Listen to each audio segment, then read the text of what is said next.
اللهم يا رب صل وسلم وبارك على حبيبنا محمد صلاة ترضى بها عنا.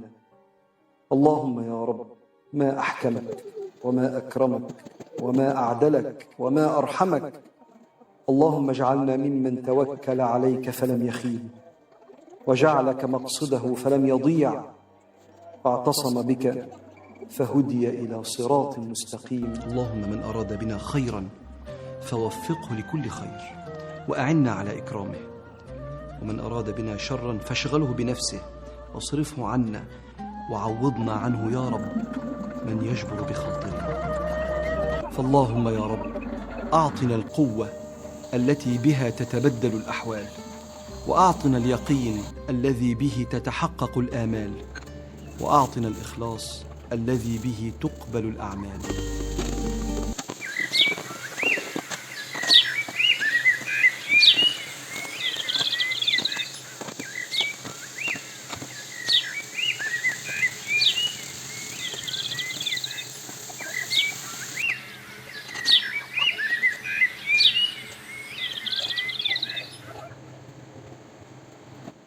السلام عليكم ورحمة الله.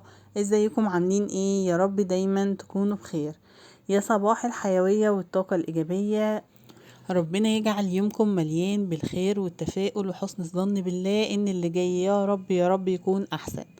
يلا بينا نسمي الله ونصلي على رسول الله ونستعين بالله في اول يومنا ونقول: اللهم اني ابرأ من حولي وقوتي والتجئ الى حولك وقوتك هي ذا القوة المتين. اللهم اعني ولا تعن علي، اللهم انصرني ولا تنصر علي، اللهم اهدني ويسر الهدى لي. بدأنا فيديو النهاردة بالفطار، وعملت كده سندوتش فلافل حلو كده على طماطم وخيار وبتنجانية كده مخللة، وعملت كوباية شاي عشان كده تعني كده بقى على اليوم كده وابقى فترة كده واقدر بقى على اليوم النهاردة اللي هعمله فيه. تمام، يلا بينا بقى نسمي الله ونصلي على رسول الله تاني ونقول بقى هنعمل ايه النهاردة في الفيديو. اولا كده كانت الشقة عندي الحمد لله نظيفة وزي الفل، بس كانت محتاجة ان هي تتشفط كده بالمكنسة علشان احافظ عليها، يعني ما تتبهدلش كده على طول، خصوصا بقى ان اليومين دول كده الواحد ملوش نفس بصراحة يعمل اي حاجة خالص من اللي بيحصل في فلسطين. ربنا يعينهم ويقويهم وينصرهم على من يعديهم، ويا رب نصرا عزيزا قويا يا رب عاجلا غير آجلا، اللهم امين. ان شاء الله يبقى عندنا تفاؤل وحسن ظن بالله ان شاء الله اللي بيحصل ده ان شاء الله يقف ويحصل كده النصر يا رب والعزة عن قريب بإذن الله. انا مسكت كده الشقة شفطتها كده كلها بالمكنسة. هي كانت الأوضة اللي محتاجة عندي بس ترويق شوية هي أوضة الركنة، لكن أوضة الأطفال والريسبشن كانوا نضاف وحلوين، بس كنت محتاجة بس ان انا شفطهم كده شفطة سريعة كده بالمكنسة.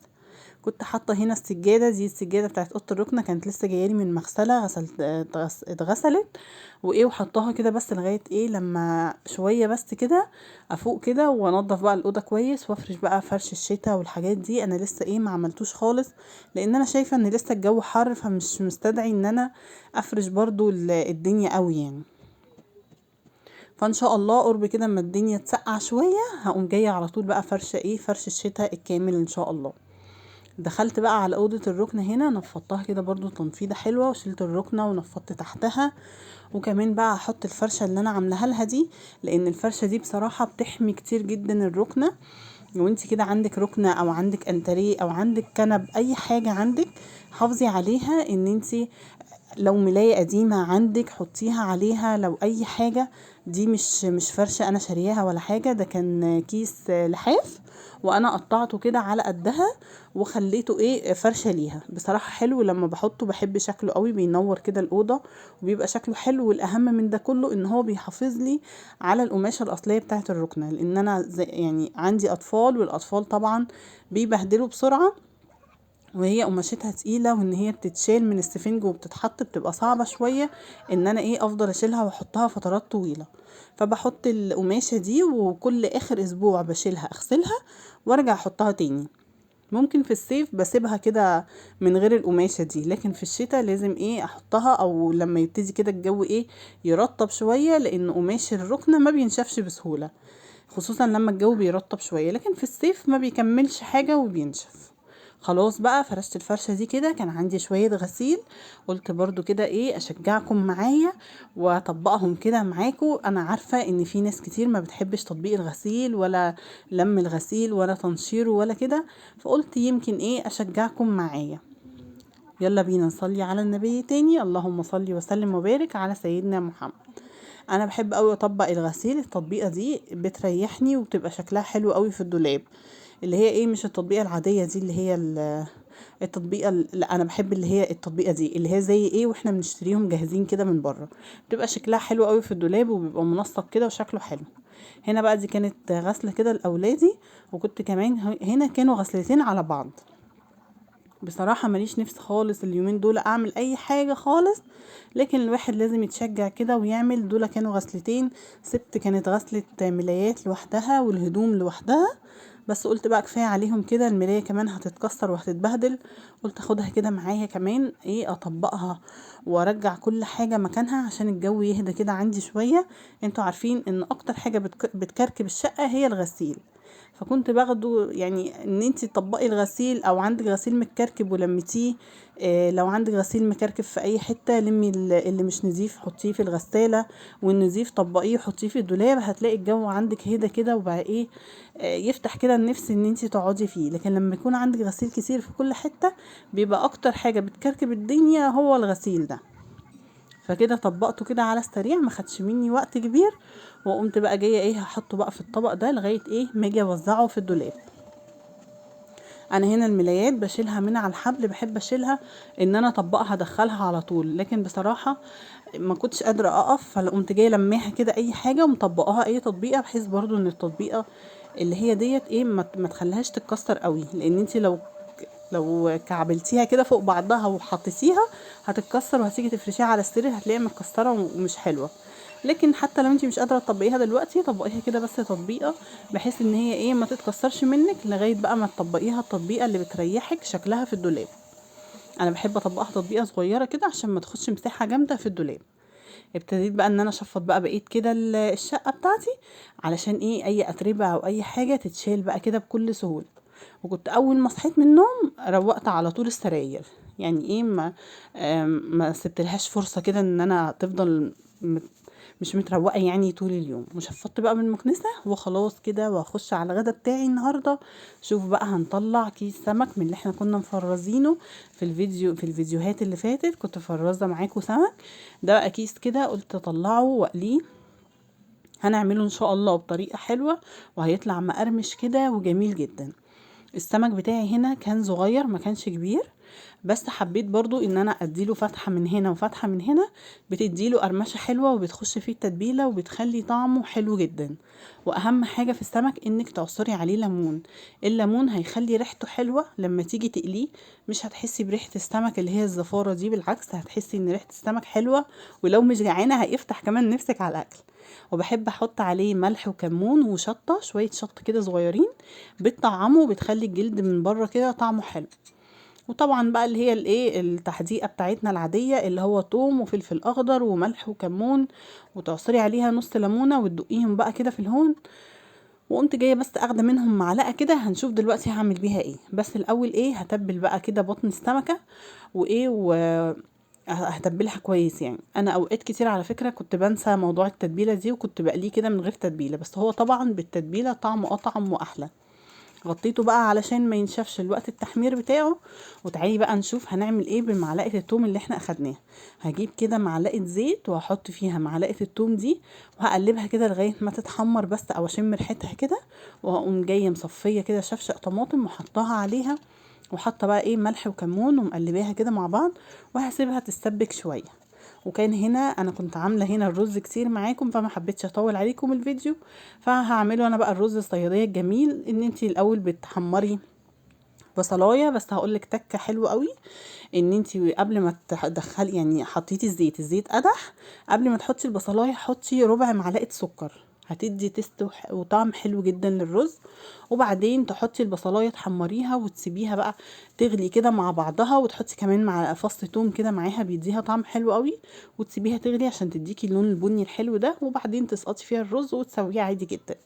نيجي بقى هنا للسمك، الحته دي برضو حلوه جدا، هتطلعه مقرمش معاكي وعليه كفر كده طعمه حلو. هتحطيه في دقيق، وبعد الدقيق يبقى جنبك ميه، تحطي السمكيه في الميه وبعدين تطلعيها من الميه تحطيها في الدقيق تاني. الموضوع ده بيدي قرمشه كده حلوه جدا للسمك، وبيديله لون كمان فاتح كده وحلو بعد التحمير. اعملي بقى الطريقه دي، انا عارفه ان معظمنا عارفها، بس ممكن ايه تكون غايبه عن بالك ولا حاجه، اكون انا ايه فكرتك بيها.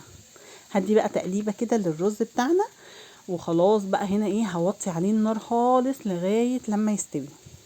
هنبص بقى على الصلصه، كانت اهي حلوه وزي الفل. حطيت فيها الملح والكمون وحدقتها بقى زي ما انت عايزه. لو بتحبي المرقه ممكن تحطي مرقيه معاه، بس انا بصراحه ما بحبش المرقه مع السمك، يعني ما فيش مرقه سمك ما شفتهاش قبل كده. هحط مرقه دجاج مش هتبقى لطيفه، فانا بحط بس بكريفي بملح وليمون، بملح وكمون ولو شويه فلفل اسمر وخلاص كده. هنا بقى كان السمك خلاص اهو، بصوا شكله ذهبي كده وكان مقرمش كده وكان جميل جدا. انا ما بحبش اصفيه على مناديل، لان انا بحس ان المناديل بتطريه. يعني انت لو تطلعيه كده تصفيه كويس كده بالكبشه اللي معاكي او بالمعلقه، وتقومي جايه حطاه في طبق، او تحطي تحته مصفى يصفي كل الزيوت اللي فيه. لكن هتطلعيه على مناديل هيطرى كده ومش هيبقى بصراحه حلو، ما بحبش خالص الموضوع ده. قلنا بقى نغسل شوية المواعين كده اللي طلعوا مننا علشان ما نكركبش علينا الدنيا، لان السمك كمان لما بيتقلى بيبهدل الدنيا خالص، بيبهدل البوتاجاز اللي لسه منضفينه مع بعض، وبيبهدل بقى الحيطة حواليه، وبيبهدل كل حاجة. فقلت برضو ايه اخفف على نفسي كده الموضوع، واغسل بقى اي مواعين هتطلع في ايدي هغسلها كويس جدا. هسيب خالص في ايه، هسيب الحوض فاضي ما فيهوش مواعين خالص. مش عارفه والله متلخبطه ليه كده في الكلام. بس ربنا يعيننا يا رب ويقوينا ويساعدنا كده على مصاعب الحياه اللي احنا فيها والحاجات اللي بنشوفها. ربنا يا رب يكرم فلسطين، بجد المواقف اللي بنشوفها صعبه جدا، ربنا يهون عليهم اللي هم فيه يا رب ربنا معاهم، ربنا معاهم يا رب. هغسل بقى كده المواعين غسلة حلوة. وطبعا في سائل المواعين بفكرك دايما نحط شوية خل، عشان الخل بيخلي كده الحاجة تبرق وبيخليها كمان تتعقم، ولو فيها ريحة اي زفارة ولا اي حاجة بتروح خالص. انتي حتى لو مش مواعين للسمك، اي مواعين اي حاجة مع سائل الصابون تحطي بس شوية خل، هيخلي لك كده الدنيا زي الفل وهيعقمها لك وهيخليها حلوة جدا. غسلت بقى الرخامة دي كده غسلة حلوة، عشان هي اللي بحط عليها الاكل لما باجي اغرفه، فلازم دايما الرخامة دي تبقى معايا نظيفة على طول، اكتر حاجة ايدي فيها يعني. كان خلاص هنا السمك بقى خلاص خلص، والتسبيكة بتاعتنا اتسبكت. حطيت كده كام سمكية في التسبيكة، انا بحب قوي السمك اللي هو بصلصة ده، بس انا هنا مش مولعة عليه النار، لا، مجرد ما التسبيكة اتسبكت وخلاص طفيت عليها النار، وحطيت السمك كده فيها يتقلب بس يمين وشمال. وبعدين هغرفه بقى في طبق وهحط من فوق كده الصلصة، وكمان هغرف شوية صلصة عشان مثلا ايه لو حابة ان انا ازود او حاجة، بحب اكلها قوي مع الرز. بصراحة السمك اللي في صلصة ده بيبقى حلو قوي، هو اسمه سمك في دمعة، بيبقى جميل قوي وطعمه حلو. وخلاص هنا خلصت الاكل بتاعي كله وغرفته بقى، وعملت كمان سلطة خضراء، وطبعا المخلل والبصل الجميل اللي احنا كنا عاملينه.